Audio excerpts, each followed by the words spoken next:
किसी ने बड़े कमाल की बात कही है कि इस कलयुग में ईश्वर से शिकायत मत रखिए, क्योंकि ईश्वर ने हम सब के पेट भरने की जिम्मेदारी ली है, पेटियां भरने की नहीं। नमस्कार दोस्तों, मैं हूं सुमन कुमारी। एक बड़ी छोटी सी कहानी सुना रही हूं पुराने ज़माने की। एक राजा के दरबार में पंडित जी पहुँचे पूजा पाठ कराने के लिए। पूजा पाठ समाप्त हुआ तो राजा ने पंडित जी से 3 प्रश्न किए और कहा कि पंडित जी जवाब दीजिए। पहला प्रश्न यह था कि ईश्वर कैसे दिखते हैं। दूसरा प्रश्न यह था कि ईश्वर कहाँ तक देखते हैं। और तीसरा प्रश्न ये था कि ईश्वर जो हैं वो क्या करते हैं। पंडित जी ने कहा कि मैं थोड़ा सोच विचार करके जवाब दूंगा, मुझे थोड़ा सा समय चाहिए। राजा ने कहा, ठीक है पंडित जी, आपको मैं 1 महीने का समय दे रहा हूँ।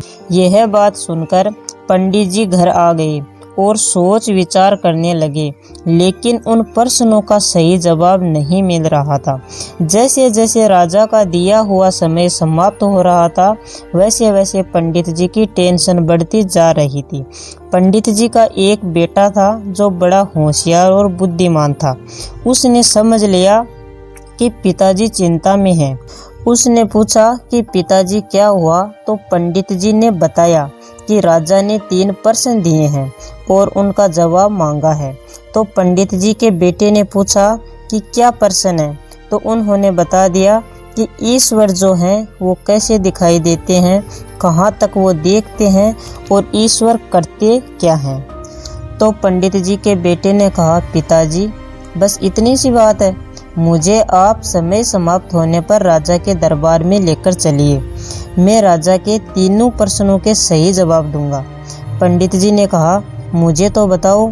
तो पंडित जी के बेटे ने कहा, नहीं, आपको भी वहीं पता चलेगा, आप चलना मेरे साथ। समय समाप्त हुआ, दोनों राजा के दरबार में पहुँचे तो राजा ने कहा कि हाँ जी पंडित जी, जवाब दीजिए।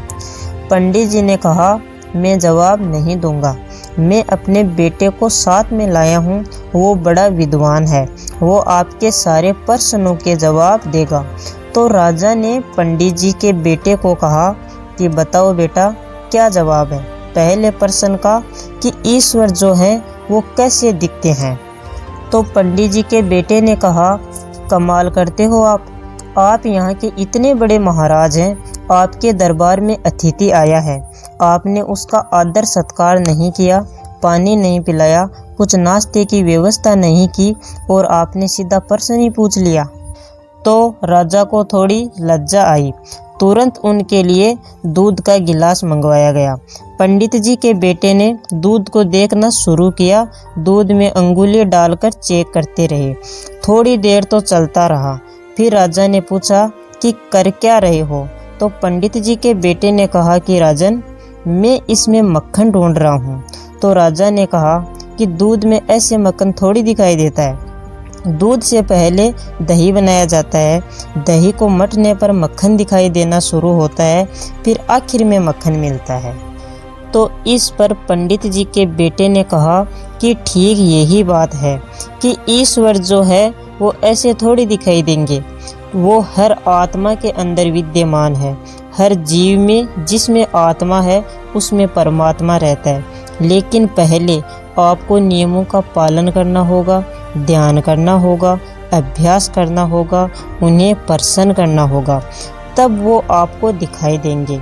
राजा जवाब से बड़ा खुश हुआ और बोला कि ठीक है, दूसरे प्रश्न का जवाब दो कि भगवान जो है कहाँ तक देखते हैं। पंडित जी के बेटे ने कहा कि आप एक मोमबत्ती मंगवाइए। मोमबत्ती मंगवाई गई, फिर मोमबत्ती को जलाया गया। पंडित जी के बेटे ने पूछा कि महाराज ये बताइए कि इसकी रोशनी कहाँ तक जा रही है। तो राजा ने कहा कि चारों तरफ जा रही है। तो पंडित जी के बेटे ने कहा कि बिल्कुल इसी तरह ईश्वर भी चारों तरफ देखते हैं, चारों तरफ उनका प्रकाश विद्यमान है। यह मत सोचो कि हमारे कर्मों का हिसाब उनके पास नहीं है, उनके पास अपने हर कर्म का हिसाब है। राजा बहुत प्रसन्न हुआ। उसने कहा, तीसरे प्रश्न का जवाब दो कि ईश्वर करते क्या हैं। पंडित जी के बेटे ने कहा, राजन, आप ये सवाल गुरु बनकर पूछ रहे हैं या शिष्य बनकर पूछ रहे हैं? तो राजा ने विनम्रता से कहा कि मैं शिष्य बनकर पूछ रहा हूँ। पंडित जी के बेटे ने कहा, गजब कर रहे हो। उसने राजा पर ताना मारा कि जो शिष्य है वो तो सिंहासन पर बैठा है और जो गुरु है वो नीचे खड़ा है। राजा को फिर से शर्म आई।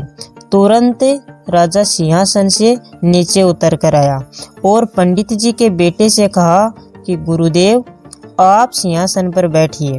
तो पंडित जी का बेटा सिंहासन पर जाकर बैठ गया। फिर राजा ने प्रश्न किया कि बताइए, ईश्वर करता क्या है?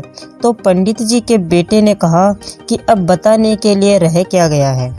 अभी आपने देखा नहीं कि पल में राजा को रंक बना देता है और मुझ जैसे रंक को राजा बना देता है। मैं आपके सिंहासन पर आकर के बैठ गया हूँ। ये सब उसी ईश्वर का तो चमत्कार है। दोस्तों, कहानी बहुत छोटी है, जिसका सार ये बताता है कि भगवान हर जगह पर विद्यमान है। हर कर्म का हिसाब उनके पास है और भरोसा रखिए, वो रंक को भी राजा बना सकता है, अगर आपको ईश्वर के अंदर संपूर्ण विश्वास हो। अगर आपको हमारी ये कहानी अच्छी लगी तो वीडियो को लाइक करें और हमारे चैनल को सब्सक्राइब करें। धन्यवाद।